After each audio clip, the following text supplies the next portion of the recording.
봉사하시는 어떤 분의 사업장에 잠깐 팀을 실어 갔다가 이분들이 이제 이분이 이제 식사를 대접해주고 싶어가지고 슬프셔가지고 아래층에 있는 식당을 이제 가자 해서 내려왔는데 브레이크 타임인 거예요. 그러니까 못 연다. 그래서 다른 데 가자 하고 나왔는데 이분이 내려오셔서 들어가셔서 그냥 저는 그렇게 표현을 좀 했던 것 같아요. 브레이크 타임을 돌려버리신 거예요. 이분들을 다 깨우셔가지고 일으키셔서 사장님도 다시 오셔가지고 저희가 밥을 먹었어요. 궁극적으로 이제 어떻게 보면은 정말 이번 여정 가운데 정말 위가 아플 정도로 먹었거든요. 그래서 그러니까 하나님이 너무 먹이시는 거예요. 삼겹살로 시작해서 보고로 끝났어요. 와, 배불리 먹었더라. 너무 이게 먹고 소화가 안 됐는데 이제 계속 이제 하나님께서 은혜를 주셔가지고 이렇게 음식을 계속 주시는데 가기 전에 사실 한 3일, 4일 금식하고 갔거든요. 금식하고 어떻게 보면 이렇게 다 하나님 앞에서 리셋시키고 영으로 만든 채 갔는데 하나님께서 되게 이렇게 채워주시는 것 같은 어떤 이미지가 있었어요. 그래서 서울대에서 실질적인 믿음으로 좀 취하고 싶더라고요. 세상의 어떤 구조 안에서 우리 식당은 이 시간은 브레이크 타임이어서 장사를 안 합니다.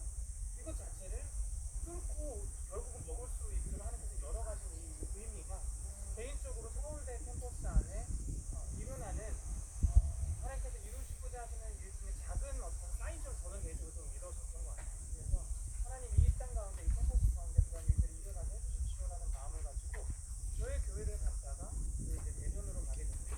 그리고 아시는 것처럼 대전에서 서울이 아닌 지방에서 최초로 성소수자 축제가 진행됐어요. 대전에서. 그게 뉴스에 났습니다. 성황리에 맞췄다라는 기사를 보고 참 마음이 좀 불편한 마음이 있었어요. 그런데 하나님께서 대전에서 이번에는 이틀을 머물게 하시는 거예요.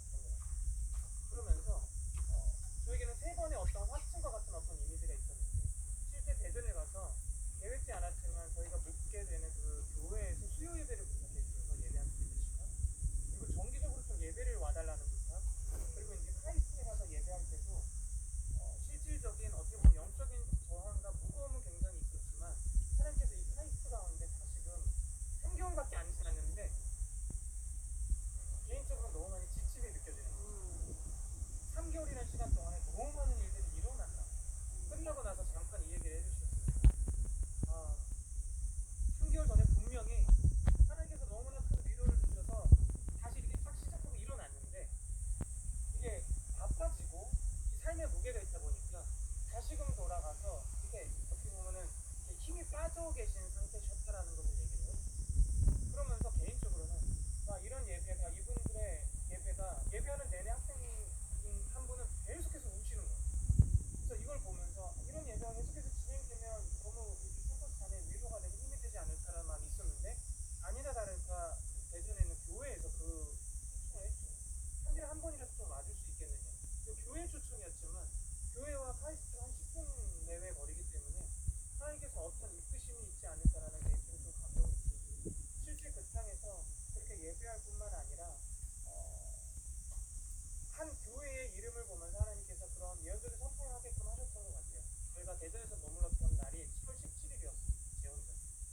그래서 대전이라는 땅이 가지고 있는 어떤 에하드댐에 대한 부분, 연합적인 어떤 기름 부음이 있는 이 땅에서 대한민국의 곳곳으로 흘러갈 수 있는 주님의 법에 다시금 정렬되는 것입니다. 이 나라의 헌법이 제정되고 7월 17일날 공포됨으로 말미암아 그것을 기억하면서 기록되어져 있는 그 날에 하나님의 법에 정렬되게 해주십시오. 하나님의 법이 공포되게 해주십시오. 이런 어떤 기도를 하면서 그 다음 스텝으로 부산대를 갔다가 가장 동쪽의 끝인 울산의 간절곶에서 예배를 하고 포항으로 올라갔는데 간절곶을 갔는데 비가 막 정말 막 심해서 왔다 갔다 해서 야외에 나가는 건 좀 안 되겠다 해서 티타임을 가지면서 카페 루프탑에서 예배를 했거든요. 근데 그곳이 오벨리스크 바로 옆이었어요. 그러니까 오벨리스크가 세워져 있는데 이 카페하고 전혀 무관하게 오벨리스크 공원입니다. 그래서 저희가 그곳을 방문하면서 이것에 대한 것들을 다뤘었는데 이번에는 바로 그냥 그 오벨리스크 옆에서 예배를 하면서 그 하나님의 왕되심에 대해서 주님의 주권에 대해서 선포하는 시간들을 가지고 포항으로 넘어갔어요. 포항공대에 드디어 학생들이 연결이 되어져서 그곳에서 예배를 했는데요. 굉장히 특별했습니다. 예배가 안 끝나는 거예요. 그러니까 예배를 하면서 저희가 아무것도 하지 않고 그냥 예배의 어떤 성령의 임재함 가운데 그냥 다 경배하고 주님 옆에 이렇게 엎드려 경배하는데 이 친구들의 기도가 안 끝나는 거예요. 처음 봤거든요. 근데 한 20여 분 넘게 이 친구들이 거기 한 7, 8명 되는 거기에 출신의 학생들이 와 있는데 기도가 안 끊여서 계속 그거 가운데 머물러 있었어요. 한 25분, 30여 분 동안. 근데 기도 내용이 들리는 거죠. 근데 하나님 이 캠퍼스의 비그리스도인들이 예수님을 믿을 수 있어요. 어느 중보까지 가냐면 개인의 회개로부터 시작해서 캠퍼스에 대한 중보로부터 해서 처음 만났는데 저희를 위해 중보하고 있어요. 근데 그 친구가 21살이었어요. 이걸 보면서 너무 놀라운 거예요. 그래서 그런 이야기를 했어요. 어쩌면 이미 이곳에 부흥이 온 것 같다라는 여러분들이 기도하는 그 기도 가운데 성령의 이끄심을 따라서 기도하는 기도 소리가 너무나 도전이 되고 개인적으로 너무 부끄러움이 들 정도로 너무나 존중하는 마음이 생겼어요. 알고 보니까요. 그곳에 계신 한 목사님이 20여 년 전에 같은 건물의 아래층에서 어떻게 교회라기보다는 그 친구들을 먹이면서 양육하셨던 시간들이 있으셨던 거예요. 근데 이 친구들은 몰라요. 그러니까 20년이 지난 날에 21살 되는 리더십 친구가 앉아있고 예배가 진행된 거예요. 그래서 감사하게도 그 목사님이 참여해 주셔서 같이 시간을 보냈거든요. 마지막에 그 목사님께 마무리 기도를 부탁을 드렸는데 이거 너무 감격스러우신 거죠. 씨앗을 뿌렸고 포항공대는 특별히 종교적인 교회가 합법적으로 못 들어간대요. 이게 금지돼 있대요. 그래서 비공식적으로 외부의 목사님이 주도하시는 교회는 있는데 그 교회의 모든 악기들을 가져와서 이 친구들이 세팅했어요. 예배하면서 20년 전에 예배했고 그냥 이렇게 흩어져서 없어졌고 아직도 연결은 하고 연락은 하고 있지만 지금 어떤 모습인지 몰랐는데 20년 뒤에 왔는데 그때 당시에 한 살인 친구가 여기 있는 거예요. 이런 친구들이 모여 있는 거예요. 그래서 끝나고 나서 식사를 하면서 또 귀한 너무나 놀라운 교제를 했고 그리고 한동대를 갔죠. 한동대에서는 사실 온라인으로 송출될 수 없는 얘기들이 너무 많이 있었어요.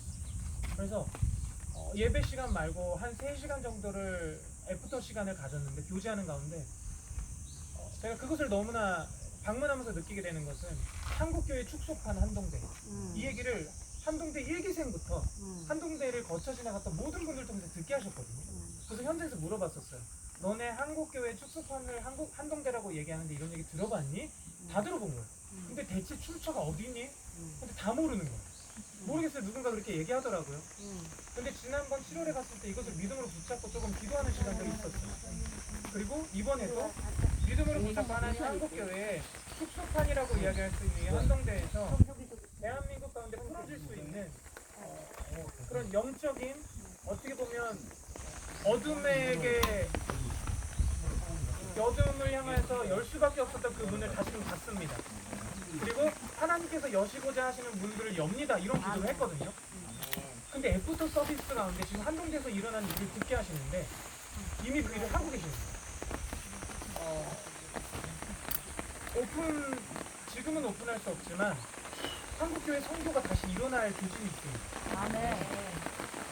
저희 이태원 사태 있었고 태릉도 사태 있었어요. 근데 그 세대를 향해서 많은 기도하시는 분들이 저는 개인적으로 올바른 방향성의 제시가 과연 있었을까? 너희들이 이렇게 살아가는 이유가 결국은 시온까지 정렬되어져서 열방을 제사 삼고 그들을 선교하는 작은 예수로서의 삶을 도전하시는 건데 이것에 대한 문제가 있지 않았나? 그래서 어쩌면 이 세대들이 방향 없이 모든 것을 돌아보느라 결국은 어떻게 보면은 쉽지 않은 인생을 보내지 않았다는 마음이 있거든요. 이 출처를 쭉 올라가 보면 2007년도에 있었던 사건이 있는 거예요. 많이들 아실 겁니다. 근데 지금 한국대에 그것을 다시 열어가거든요. 근데 이게 너무 놀라운 건데 이거는 미공식적으로 말씀을 드리겠어요. 그래서 그것을 보고 돌아오면서 용인에서 예배하고 돌아왔고 내일 이제 저희가 일본으로 들어갑니다. 제가 입고 있는 티셔츠가 일본에서 어떤 분이 만드신 건데 가복이에요. 그리고 일본의 부분 리바이벌 오브 재팬 그리고 뒤에는 이제 10편 149편입니다. 그래서 이것을 가지고 일본의 부흥에 대한 어떤 마음을 가지고 내일은 22명가량이 일본으로 들어가요. 그리고 목요일이 되면 포항 쪽에서 26명의 사람이 들어옵니다. 공동에서는 거의 30여 명이 다니게 되고 현지의 일본인, 현지의 한국인 선교사님까지 같이 투입돼서 같이 움직이고요. 아시안 하이웨이 1번 지점부터 가부키초 그리고 이번에 단동 대지진을 다루는 그런 시간을 가지려고 하고요. 그리고 후쿠오카에서 여러 장소를 밟으면서 후쿠오카에서는 거의 50명가량이 같이 움직이게 될 것 같습니다. 이거 위해서 좀 기도해 주시고요. 현지에서 안전함, 그리고 아이 세대만 11명이 같이 가요. 그리고 청년과 아비 세대까지 50여 명이 함께 움직이는데 모르겠습니다. 근데 재밌는 거는 7월 27일 날 저희가 한 그룹은 인천을 통해서 올라오고요. 한 그룹은 김해를 통해서 올라오고요. 근데 이게 71주년인 거예요. 휴전협정 71주년. 근데 그 주년에 맞춰서 아시안 하이웨이 1번 지점부터 하카타로 연결해서 부산으로 들어오는 거예요. 이게 너무 상징적으로 저에게는 개인적으로 와닿고 하나님이 또 71주년의 시간에 1년의 시간 가운데 돌아가실 일들에 대한 어떤 마음이 개인적으로 있고요. 그리고 5785년이라는 숫자가 많은 회의라는 주님의 어떤 예수되어지는 이 시즌 안에 내년을 향한 어떤 마음과 그런 기대감이 조금 있고요. 그리고 열려지는 5785년 초막절에 저희가 이제 데이팅을 세우러 가부키초로 공식적으로 들어가게 됩니다. 3개월당 한 번씩.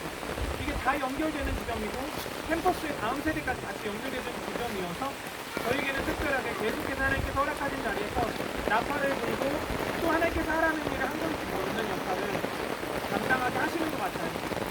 그리고 이것을 또 DMZ, 북한을 바라보고 있는 이 통일 한국을 기도하고 있는 이곳에서 나눌 수 있어서 너무나 영광이고 또 이곳에서 파이프라인이 연결이 되어져서 또 저희가 일본으로 나아갑니다. 계속해서 중보 기도를 올려드릴 테니까요. 퇴근할 때 기도해 주시고 온라인으로 함께 해주셔서 너무 감사하겠습니다. 아멘. 아멘.